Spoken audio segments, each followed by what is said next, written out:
Hello, I'm Cothrix, and over the next few weeks I want to explore a subject that has many people frightened, and even some violently protesting, and that is Donald Trump and the many claims of his villainy. I want to make it clear that I do not consider myself a Trump supporter. The purpose of these videos are not necessarily to defend him. However, because of the seriousness of the allegations made against him on nearly a daily basis, I do find myself on the defensive. It simply wouldn't make sense for me to make additional accusations or look for reasons to find fault in Trump. Others have already done that to a great extent. So my goal here is to look into these claims and determine their validity. My only agenda here is for my videos to be seen. It doesn't matter to me if I find these claims against Trump to be true or false. My reputation is far more important to me, and I want to be known as someone who presents things in an intellectually honest way. So, here's Trump's villainy.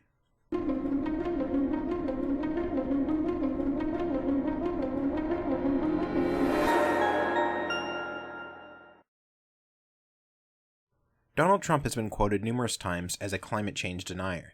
But in order to understand what that means, it's important to understand the dual argument of climate change. The first argument is that the climate is changing, that the world is overall increasing in temperature, the ice caps are melting, and the sea level is rising worldwide. These are observable and undeniable changes. However, the second argument for climate change is that humans are the cause of these changes. It's important to understand that when people deny climate change, what they typically mean is that they deny human involvement in climate change, also known as AGW theory or anthropogenic global warming theory. To help me get a better understanding of AGW theory, I've enlisted the aid of an environmental expert who wished to remain unnamed. I have a bachelor's degree in environmental science from Humboldt State University, a master's degree in planning, environmental planning with emphasis in sustainability from Eastern Washington University. And I worked for federal government for 15 years doing sustainability work of various kinds. We put gases into the atmosphere that stay in the atmosphere and reflect sunlight back towards the planet, and it's, that's why they call it the greenhouse effect, because these gases don't easily escape into space. They stay in the atmosphere, reflect sunlight, and warms the whole planet. In the Atlantic and the Pacific as well. In the Atlantic, the water comes up the coast of South America and North America, and when it gets up to a point in Iceland, this warm water will dive down and become cold water, and that is what drives the circulatory system of the ocean. It's the oceans that set the climate, it's the temperature. That's why in North America we have this nice climate, because we have that warm water coming up the Atlantic coastline, and that's why Northern Europe is warm, because they feel it too just before it dives down and becomes cold again. If the amount of ice from Iceland and Greenland increases dramatically, ice in the water, it'll cool the water such that the conveyor system could shut down. And if that happened, it would affect world climate immediately. North America would become much colder. Europe would become, places like England and parts of France and Spain would be uninhabitable. And right now they're beautiful. That's why, even though Europe has a much higher latitude than other places in the world of similar climate, it's very warm up there because of the circulatory system of the Atlantic Ocean. In a 2012 tweet by Donald Trump, he states, "The concept of global warming was created and for the Chinese in order to make US manufacturing non-competitive." This bizarre comment has led many to believe that Trump is a denier that the climate is changing at all. However, in an interview with the New York Times in 2016, when asked about climate change, Trump replied that he has an open mind toward it. When asked directly if he meant he thought human activity causes climate change, he responded with, "I think there is some connectivity. There is something. It depends on how much. It also depends on how much it's going to cost our companies. You have to understand our companies are non-competitive right now." So it would seem that as of 2016, Trump is aware that the climate is changing. On top of that, he also believes there is at least some link between humans and the climate. However, the willingness to combat climate change is motivated by how it will affect American companies. This is also echoed in his choice of cabinet members, who are also said to be climate change deniers. We go to The Guardian, where once again we can see that what is meant by climate change denial is simply that human involvement is not necessarily the reason for climate change, and even if it was, it's not necessarily a bad thing, or so many of Trump's cabinet believes. But what purpose does all of this serve? For what reason is Trump pledging to tear up the Paris Agreement and overturn some of the Environmental Protection Agency's policies concerning carbon emissions? Well, these policies make factories and certain kinds of power plants financially infeasible. The Paris Agreement specifically is an international agreement to lower carbon emissions worldwide, and it's the foundation for many of the regulations put on factories and power plants within the US. However, not every country is as dedicated as the United States. These regulations have forced many of the US factories and manufacturers out of business or to move overseas to places with more relaxed laws, such as China. So while China benefits from the United States' self-restrictions, US workers and manufacturers suffer. Trump is also often misquoted when it comes to his stance on climate change.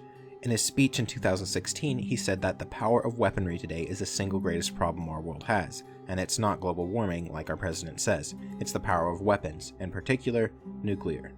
I've often heard this summarized as global warming isn't a problem, which isn't necessarily what he said. Regardless, does Trump's stance on this hold up? Is the threat of nuclear war really a more pressing issue than climate change? For him, the threat of nuclear war is is more concerning than climate change, because he doesn't care about climate change. But he cares about nuclear war, especially since he's got a big, loud, fat mouth and likes to spew all this garbage to world leaders who have the ability to launch missiles.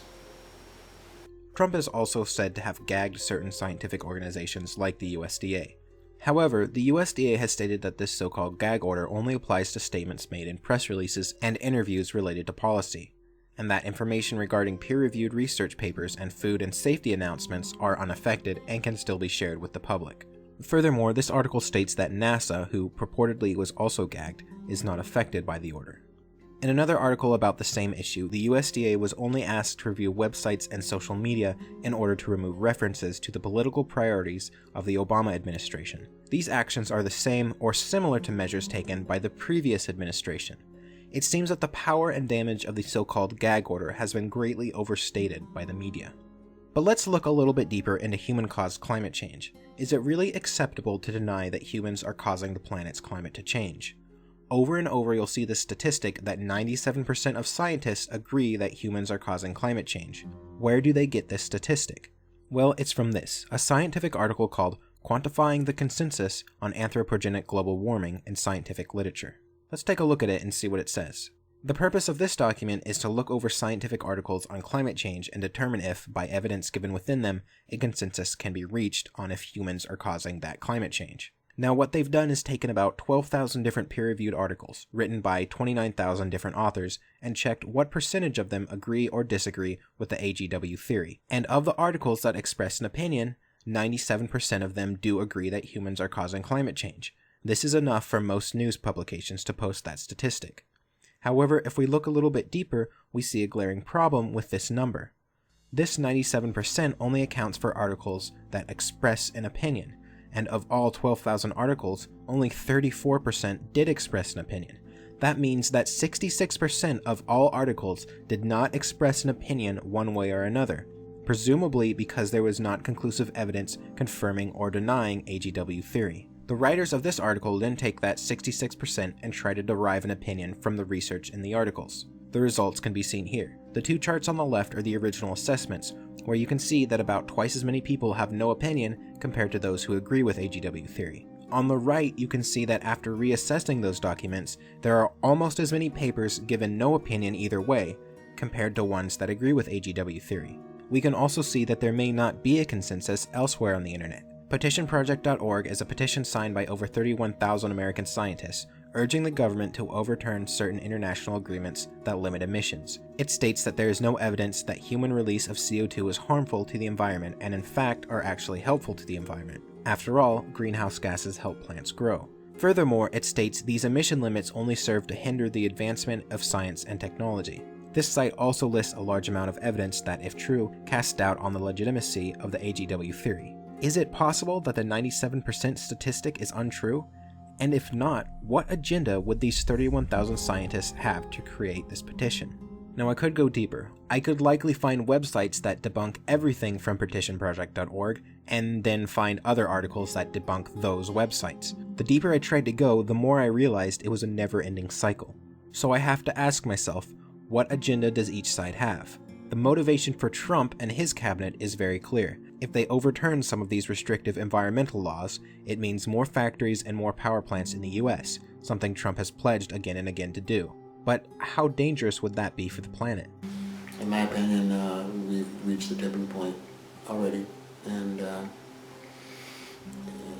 we should have been doing things back in the 70s, and we still haven't really done anything, at least not the United States. Some other countries have, but I don't think the effort's been nearly big enough. When you look at the data, the ice sheet retreat is increasing in speed.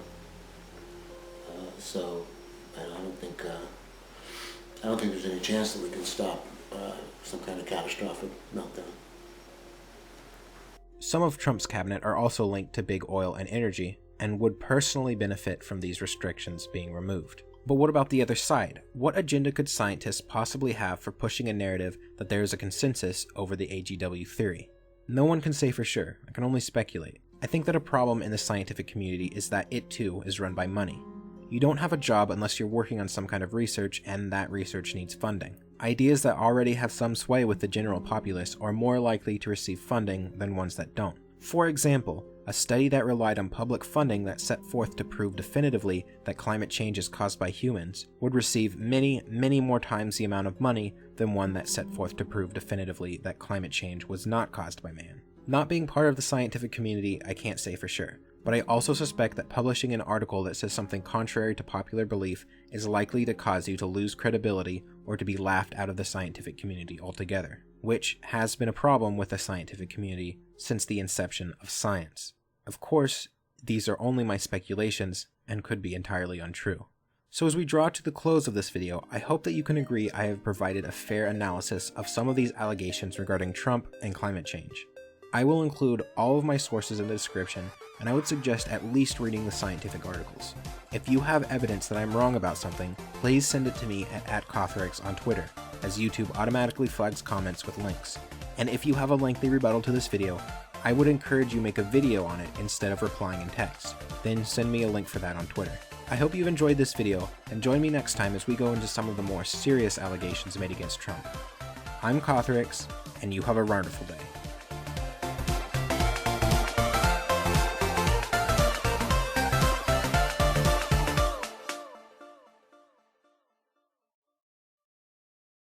You have a wonderful day. Thank you.